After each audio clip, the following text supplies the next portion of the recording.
Сәлем достар, бүгінгі видеода қаттама нанды дайындайтын боламыз.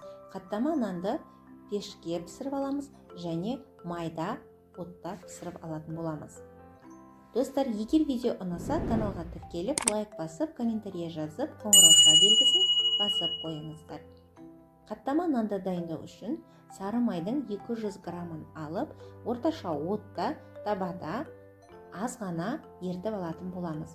Және де бізге ұн, тұз, су және жұмыртқа қажет. Тұзды суымызды дайындап алып, ыдысымызға бір жұмыртқаны жарып, тұзды сумен араластырып, ерітіп, қозғап дайындап алатын боламыз. Ендеше ұнымызды електен өткізіп дайындаймыз.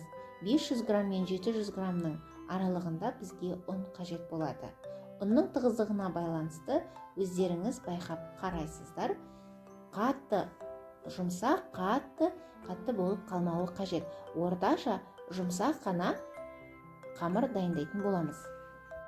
Жұмсақ қамырды дайындау үшін ең әуелі күрекшенің көмегімен сұйықтық массасына ұнды салып, араластырып, жұмсақ қамырды бастыруды бастаймыз.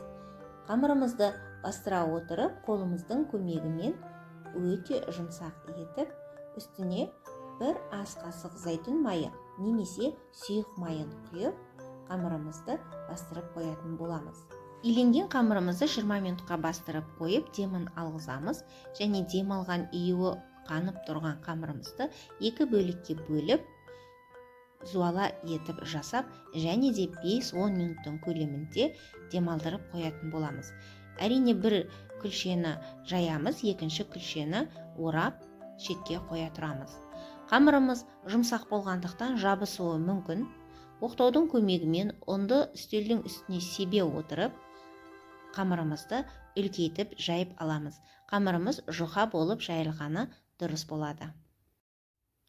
Салмасына әртүрлі көкшөптер немесе сүзбе қолдануға болады. Қамырымызды жұқалап жайып, бір шетке орап алып қоямыздағы екінші күлшемізді дәл алдыңғы жайған қамырдың көлемімен бірдей етіп, жұқалап жайып шығамыз. Ендеше жайылған қамырымыздың үстіне 200 грамм сары майымызды ертіп алып дайындап суытып қойғандықтан, суып тұрған сары майымызды қамырымыздың бетіне жағып шығамыз. Майымызды қолымыздың көмегімен бір тегіс етіп жайып алсақ болады. Майланған қамырымыздың үстіне салмасын себетін боламыз. Салмасын мен көкпияз және укроптан дайындадым. Барлық жеріне бірдей етіп салып дайындайтын боламыз. Ендеше дайын болған екінші қамырымызды үстіне салып, және де сары майменен майлап шығуымыз қажет. Сары майды алдыңғы жасағандай етіп, қолымыздың көмегімен барлық жерін майлап жеткізіп шығатын боламыз. Екінші қамырымызға да сары майымызды тегістеп, қолымыздың көмегімен жағып аламыз, және де пышақтың көмегімен лента тәріздес етіп, бір келкі сызықпен сызып кесіп аламыз. Дайын болған ленталарымызды біртіндеп орап шығамыз. Сіздер қаласаңыздар дәл осы қамырдан 3 үлкен орама жасасаңыздар болады. Мен бүгінгі орамаларымды мини шелпек етіп жасайтын боламын. Сол себептен мен әрқайсынан біреуінден ғана толықтай орап шығамын.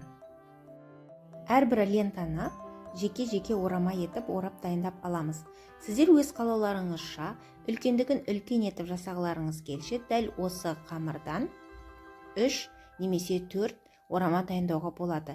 Мен мини орама дайындаймын, сол себепте менде 6 дана болып шықты. Үшеуін пеште пісіріп алатын боламын, үшеуін майда пісіріп алатын боламын. Оралған орамаларымыздың екі шетін бекітеміз, және де кішкене күлше етіп дайындаймыз. Күлше етіп дайындалған орамаларымызды тақтайшаның үстіне орналастырып, мұздатқышқа 30 минутқа қойып мұздатып алуымыз қажет болады.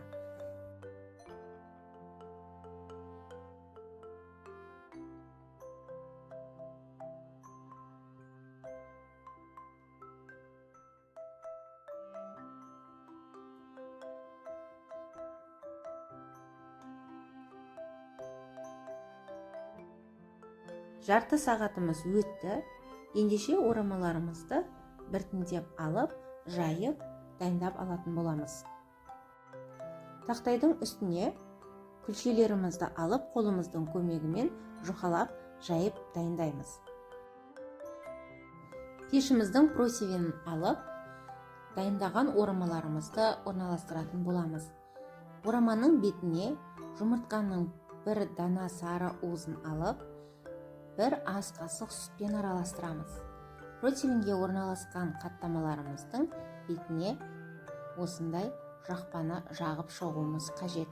Себебі піскен кезде қып-қызыл әдемі күтірлек болып тұрады. Пешімізді 180 градуста қыздырып, піскенше қарап пісіріп алатын боламыз. Ендеше табамызды отқа қойып, бір ас қасық сұйық майды құйып, қаттамаларымызды пісіріп дайындап алатын боламыз. Ыстық майда екі бетін аударыстыра отырып, қаттамаларымызды дайындаймыз. Дәмі өте ерекше, дәмді қаттамалар дайын болып шығады. Достар, егер видео ұнаса, каналға тіркеліп, лайк басып, комментарий жазып, қоңырауша белгісін басып қойыңыздар. Менің арнамда калькуляциясы саналған бірнеше салаттар және тағамдардың видео рецепттері бар. Дәл сол видео рецепттерді тамашалай отырып, өздеріңізге табыс табуға мүмкіндік табылады. Құрметті достар, назарларыңызға рахмет. Келесі видеода кездескенше ас болсын.